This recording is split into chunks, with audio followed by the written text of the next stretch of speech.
Dear students, so career opportunities in the law sector అనే అంశం మీద ఈరోజు నేను విద్యార్థులకు ఉపయోగపడే సమాచారాన్ని మీకు ఇవ్వదలుచుకున్నాను.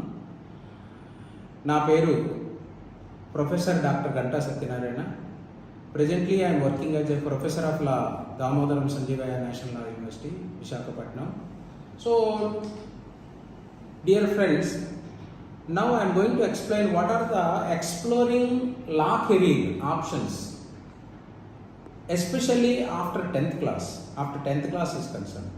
So, generally, స్కూల్ ఎడ్యుకేషన్ డిపార్ట్మెంట్లో వెంకటేశ్వర గారు నన్ను రిక్వెస్ట్ చేశారు, 10th క్లాస్ తర్వాత ఎలాంటి ఆపర్చునిటీస్ ఉన్నాయి. చాలామంది 10th తర్వాత ఇంటర్మీడియట్ తర్వాత ఓన్లీ బీటెక్ ఒకటేనా, ఎంబీబీఎస్ ఒకటేనా, వాట్ అబౌట్ చాలా ప్రొఫెషనల్ కోర్సెస్ ఉన్నాయి కదా, ఆ కోర్సెస్ మీద మాకు అవగాహన ఉండటం లేదు అని చెప్పిన తర్వాత వెంకటేశ్వర గారి కోరిక మేరకు నేను ఈ వీడియో ఎస్పెషల్లీ గ్రామీణ ప్రాంతాల్లో చదువుతున్నటువంటి విద్యార్థులు ఎస్పెషల్లీ ప్రభుత్వ స్కూల్లో హై స్కూల్స్లో పనిచేస్తున్న పిల్లలకి ఈ సమాచారం చాలా అద్భుతంగా పనిచేస్తున్న ఉద్దేశంతో.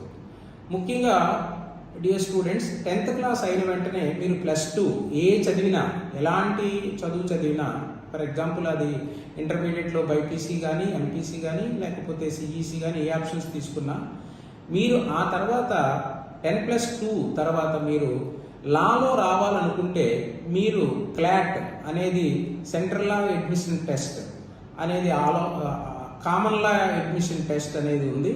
దాని ద్వారా మీరు ఎన్ఎల్యూస్లో నేషనల్ లా యూనివర్సిటీస్లో అడ్మిషన్ తీసుకోవచ్చు. అదే కాకుండా ఆంధ్రప్రదేశ్ గవర్నమెంట్ లా కామన్ ఎంట్రన్స్ టెస్ట్ అనేది ఒక ఆపర్చునిటీ ఇచ్చింది, అది కూడా రాయొచ్చు. ముఖ్యంగా మీ స్కూల్ వాళ్ళు నన్ను అడిగారు, యాక్చువల్గా సార్ పేద విద్యార్థులు ఉంటారు, వాళ్ళకి స్కాలర్షిప్ ఫెసిలిటీ ఉంటుందా అని. సో 100% ఈవెన్ ఎన్ఎల్యూస్లో కూడా చాలా వరకు స్కాలర్షిప్ ఫెసిలిటీస్ ఉన్నాయి. Dear students, another important area, first of all for example మీకు లాలో ఎలా ఎంటర్ అవ్వచ్చో చెప్పాను. మీరు ఒకవేళ నేషనల్ లా యూనివర్సిటీస్లో సీట్ రాకపోయినప్పటికీ కన్వెన్షనల్ యూనివర్సిటీస్లో చదివిన పిల్లలు చాలామంది జ్యుడిషియల్ ఆఫీసర్స్గా సెటిల్ అయ్యారు, చాలా అద్భుతం. బట్ ఈ కెరీర్ని ఒక ఛాలెంజింగ్గా తీసుకోవాలి. సో ఇప్పుడు నేను మీకు what is the future Indian legal profession అనే విషయం మీద మీకు నేను చెప్పదలిచాను. సో దట్ ఈజ్ వై మీకు ఇండియన్ లీగల్ ప్రొఫెషన్ కంపారిటివ్గా కోర్ట్ రూమ్కే కన్ఫైన్ అయ్యి లేదు. ఇప్పుడు ఉన్న పరిస్థితుల్లో లీగల్ ఎడ్యుకేషన్ అంటే ఇంతకుముందు ఒక రాంగ్ నోషన్ ఉండేది. ఎలా అంటే కోర్ట్ లా అంటే లాయర్స్గా ప్రాక్టీస్ చేయడమేనేమో, మిగతా ఆపర్చునిటీస్ లేవేమో అనే ఆలోచన ఉండేది. ఇప్పుడు అలా కాదు. After globalization 1991 new economic policy, నూతన ఆర్థిక విధానం వచ్చిన తర్వాత ఎస్పెషల్లీ లీగల్ ప్రొఫెషన్ చాలా వైబ్రెంట్గా మారిపోయింది. సో ఎస్పెషల్లీ చాలా ఐటీ కంపెనీస్, ముఖ్యంగా corporate law, corporate enterprises, IT companies, administrative service, law firms, ఇవన్నీ కూడా ఆపర్చునిటీస్, లాయర్స్కి చాలా ఎంప్లాయ్మెంట్ ఆపర్చునిటీస్ చాలా ఉన్నాయి. After mere completion of BL మీరు జ్యుడిషియల్ సర్వీస్ ఎగ్జామ్ రాయాలనుకుంటే, ఇంతకు ముందు జ్యుడిషియల్ సర్వీస్ ఎగ్జామ్ రాయాలంటే బిఎల్ అయిన తర్వాత 3 సంవత్సరాలు వెయిట్ చేసి 3 సంవత్సరాల తర్వాత మాత్రమే కోర్టులో ప్రాక్టీస్ అయిన తర్వాత ఆ 3 సంవత్సరాల సర్టిఫికేట్ పట్టుకొని వెళ్తే వాళ్ళకి అవకాశం ఇచ్చేవారు. ఇప్పుడు అలా కాదు. బిఎల్ అయిపోయిన వెంటనే ఇప్పుడు జ్యుడిషియల్ సర్వీస్ కమిషన్ పరీక్ష రాసుకోవచ్చు. జ్యుడిషియల్ సర్వీస్ మాత్రమే కాదు, ఎస్పెషల్లీ ఇప్పుడు మీ వెంకటేశ్వరరావు గారు అడిగిన ప్రకారంగా ఆడపిల్లలకి especially judicial service commission easy, problem ఏమీ లేదు. జనరల్గా ఒక రాంగ్ ఇంప్రెషన్ ఉంది, ఎస్పెషల్లీ గ్రామీణ ప్రాంతాల్లో చదివినటువంటి విద్యార్థులకు ఇది మనం చదవలేమేమో అనేటటువంటి ఒక అనుమానం ఉంది. అది కరెక్ట్ కాదు. ఛాలెంజింగ్గా ఈ ప్రొఫెషన్ తీసుకుంటే డెఫినెట్గా మీరు అద్భుతాలు సాధించవచ్చు, అందులో పెద్ద కష్టమేం కాదు. అంతేకాకుండా ఐటీ కంపెనీస్లోను, అలాగే at the same time administrative సర్వీసెస్లోను, లా ఫార్మ్స్లోను నవ్ ఎంప్లాయ్మెంట్ ఆపర్చునిటీస్ చాలా ఉన్నాయి. సో ముఖ్యంగా కెరీర్ ఆప్షన్స్ ఎలా ఉన్నాయంటే, ముఖ్యంగా ఇప్పుడు ప్రెజెంట్ అయితే కార్పొరేట్ లాలో మీరు యాజ్ ఏ కౌన్సిలర్గా వెళ్ళిపోవచ్చు, లేదా లీగల్ ప్రాసెస్ అవుట్సోర్సింగ్ ఆపర్చునిటీస్ ఉన్నాయి, రీసెర్చ్ అండ్ అకాడమిక్ ఆపర్చునిటీస్ ఉన్నాయి. అండ్ మీడియాలో ఎస్పెషల్లీ లాయర్స్కి మీడియాలో అవకాశం ఉంది, బిజినెస్ లాలో ఉంది, లిటిగేషన్ ఆపర్చునిటీస్ ఉన్నాయి. అంతేకాకుండా లా ఫార్మ్స్లో ఎస్పెషల్లీ లా ఫార్మ్స్ అనేవి ఇప్పుడు ప్రజెంట్ బాగా డెవలప్ అవుతున్నటువంటిది. అంతేకాకుండా social advocacy and at this లాస్ట్లో మీకు జుడిషియరీలో కూడా చాలా అద్భుతమైనటువంటి ఆపర్చునిటీస్ ఇందులో ఉన్నాయి. సో ఇందులో ముఖ్యంగా మీరు జనరల్గా బిఎల్ అయిపోయిన వెంటనే ఓన్లీ కోర్ట్ ప్రాక్టీసే అనేటటువంటి ఆలోచన కరెక్ట్ కాదు. ఎందుకంటే ఇందులో లీగల్ అడ్వైజర్గా మారిపోవచ్చు, అండ్ కార్పొరేట్ కౌన్సిలర్గా అండ్ లాయర్గా మారచ్చు. Government service especially even Indian armed సర్వీసెస్లో కూడా లాయర్స్కి చాలా అద్భుతమైనటువంటి ఆపర్చునిటీస్ ఉన్నాయి. Indian army, air force, navy. So అందులో కోర్ట్ మార్షల్గా చాలామంది ఈవెన్ గర్ల్స్ చాలామంది సెలెక్ట్ అయి ఉన్నారు.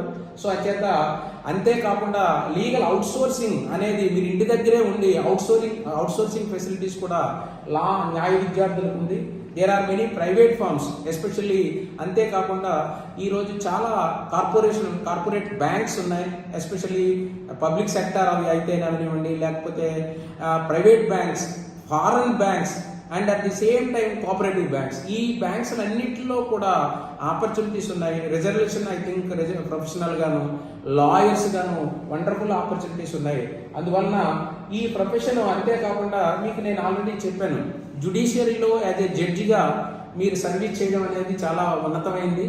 ఎందుకంటే ఆ ప్రొఫెషన్ చాలా అద్భుతమైనది. జనరల్గా మనం జడ్జెస్ని మనం ఈక్వల్ టు గాడ్, అంటే weather I think jail or bail అనే కాన్సెప్ట్ ఆయన చేతుల్లోనే ఉంటుంది. సో అంచేత ఈ ప్రొఫెషన్ చాలా అద్భుతమైంది, ఎస్పెషల్లీ ఉమెన్ ప్రొఫెషన్లో. ఇది అంతేకాకుండా విద్యార్థి మిత్రులారా, హైయర్ ఎడ్యుకేషన్లో కూడా మీకు చాలా ఆపర్చునిటీస్ ఉన్నాయి. హైయర్ ఎడ్యుకేషన్లో ఆఫ్టర్ బిఎల్ కంప్లీట్ అయిన తర్వాత మీరు ఎల్ఎల్ఎం చదవచ్చు, ఎంబీఏ చదవచ్చు. అంతేకాకుండా మీరు లా పబ్లిషింగ్ జర్నలిస్ట్గా మీరు ఎన్నో ఆపర్చునిటీస్ ఉన్నాయి. ఇది కాకుండా teaching side for example BL అయిపోయింది, ఎల్ఎల్ఎం అయిపోయింది, నేను ఇందులో కాదు నేను టీచింగ్ లైన్ వస్తానంటే there are number of law colleges, ఎన్నో ప్రైవేట్ యూనివర్సిటీస్ ఉన్నాయి, డీమ్డ్ యూనివర్సిటీస్ ఉన్నాయి. మంచి శాలరీతో మీకు మంచి ఉపాధి అవకాశాలు మీకు డీమ్డ్ యూనివర్సిటీస్లో ఉన్నాయి. టీచింగ్ సైడ్ కూడా మీరు students with a strong academic record, if you have a masters in PhD degree, consider there are higher positions in the teaching line also. అంతేకాకుండా హ్యూమన్ రైట్స్ యాక్టివిస్ట్గా మారచ్చు, పబ్లిక్ వెల్ఫేర్ యాక్టివిటీస్లో మీరు చాలా యాక్టివ్గా ఇన్వాల్వ్ అవ్వచ్చు. అదే కాకుండా మీకు పాలిటిక్స్ అంటే అది మనకి అందరి ద్రాక్ష పండు అనుకోవద్దు. ఎందుకంటే స్వాతంత్రోద్యమంలో లాయర్స్ చేసినటువంటి పాత్ర చాలా అద్భుతమైంది. పాలిటిక్స్లో మీరు ఇన్వాల్వ్ అవ్వచ్చు. ఒక లాయరు పాలిటిక్స్లో ఉంటే అతను చాలా అద్భుతంగా అసెంబ్లీలోను కానీ పార్లమెంటరీలో కానీ డిబేట్ చేయడానికి చాలా ఉపయోగం ఉంటుంది. మీరు స్వాతంత్రోద్యమంలో మన పాత్ర చాలా అద్భుతమైనటువంటి పాత్ర. అంతేకాకుండా social work, NGOs, there are many NGOs, non governmental organisations ఉన్నాయి. Especially non governmental organisation start చేయాలంటే సోషల్ వర్క్, లా ఉన్న వాళ్ళకి గవర్నమెంట్ చాలా ఫైనాన్షియల్గా కూడా చాలా ఫెసిలిటీస్ని ప్రొవైడ్ చేస్తుంది. లైక్ సిడబ్ల్యూసి లాగా చైల్డ్ వెల్ఫేర్ కమిటీస్ అని, చైల్డ్ వెల్ఫేర్ డెవలప్మెంట్స్ అని, అలాంటి ఫెసిలిటీస్ అన్నీ కూడా న్యాయశాస్త్ర విద్యార్థులకి అవకాశాలు ఉన్నాయి. ఈ ఎడిషన్ టు దట్, దాంతోటే కాకుండా ఈ దేశంలో పాలసీ డెవలప్మెంట్లో మీరు ఉన్నతమైనటువంటి పాలసీ డెవలప్మెంట్ అంటే అర్థం ఏమిటంటే, మీరు ఏదైనా ఒక దేశంలో ఈ రాజ్యాంగాన్ని తయారు చేయాలనుకున్నా, లేదంటే ఏదైనా ఒక కొత్త లెజిస్లేషన్ తయారు చేయాలంటే లాయర్స్ తాలూకా పాత్ర చాలా ఉన్నతంగా ఉంది. అంతేకాకుండా ఇవన్నీ ఇప్పటి వరకు మీకు ఉన్నటువంటి కెరీర్ ఆపర్చునిటీస్ చెప్పాను. తర్వాత మీకు ఒక ప్రశ్న డెఫినెట్గా వస్తుంది, ఎందుకంటే ఇంత చేస్తే దానివల్ల ఉపయోగం ఏంటి, మాకు ఏమైనా శాలరీ బెనిఫిట్స్ అవి ఎలా ఉంటాయంటే, శాలరీ విషయానికి వస్తే మిగతా ప్రొఫెషన్స్తో పోలిస్తే ఈరోజు salary in law profession varies, depends on the career path. So various government opportunities కూడా ఇందులో ఉన్నాయి. అంచేత salary is a wonderful salary, I think is a popular career option. ఇందులోనే ఆపర్చునిటీస్ ఉన్నాయి. అంతేకాకుండా డైవర్స్ ఆపర్చునిటీస్, మీకు లాలో ఉన్నటువంటి అవకాశం ఏంటంటే ఇప్పుడున్న పరిస్థితుల్లో IPR, corporate law, business law, international economic trade law, ఇలాంటి కొత్త బ్రాంచెస్ లాలోనే అవకాశాలు ఉన్నాయి. అంతేకాకుండా multinational companies they are opening a new careers in the corporate management, legal services, administrative services, armed forces, all these things, there are I think wonderful opportunities ఉన్నాయి. అంతేకాకుండా మీరు ఏదైనా సబ్జెక్ట్ ఎంచుకునేటప్పుడే, మీరు లాలో ఎంటర్ అయినప్పుడే, మీరు సివిల్ సైడ్ వెళ్ళాలన్నా, criminal side వెళ్ళాలన్నా, లేదా కాన్స్టిట్యూషనల్ సైడ్ వెళ్ళాలన్నా, లేకపోతే కాన్స్టిట్యూషనల్ లా వైపు కానీ, సివిల్ రైట్స్ కానీ, ఇమిగ్రేషన్ లా కానీ, international law, animal law, health law, there are many new branches. మీరు ఇప్పుడు ఉన్నటువంటి ఆలోచన ఏమిటంటే మీకు ఆ బాక్స్ థింకింగ్ నుంచి బయటకు వచ్చేయాలి. సో వస్తే definitely as an advocate, as a legal adviser, as a teacher, as a legal analyst, as a legal research, in addition to that many government services, all the facilities are available in the legal profession. So ఇది చాలా మంచి option. అందుచేత మీరు కావాల్సింది ఏంటంటే, ఇది కాకుండా నేను మీకు ఒక సర్వే రిపోర్ట్ చెప్తున్నాను. 2024లో central government top 5 highest paid types of lawyers ఎవరున్నారు అంటే సెంట్రల్ గవర్నమెంట్ ఒక లిస్ట్ తయారు చేసింది. అందులో top highest salary, highest pay scale draw చేసింది ఇండియాలో పేటెంట్ అటార్నీస్, పేటెంట్ లాస్ మీద చేసిన వాళ్ళు, ఇంటలెక్చువల్ ప్రాపర్టీ అటార్నీస్, అలాగే trial lawyers, tax attorneys, corporate lawyers. So these 5 they are placing very predominant role in Indian economy itself. So that is why ఇది 100% ఈ profession మీకు చాలా ఉపయోగపడింది. Especially girls are concern. The girls aspiring the socializing degree for whose specialist in the corporate law, ఈ degree lawyers especially girls చాలా ఉపయోగం. అందువలన a lot of career opportunities are waiting for you. So that is why, dear students, wish you all the best, wish you all the success in all future endeavors. Thank you.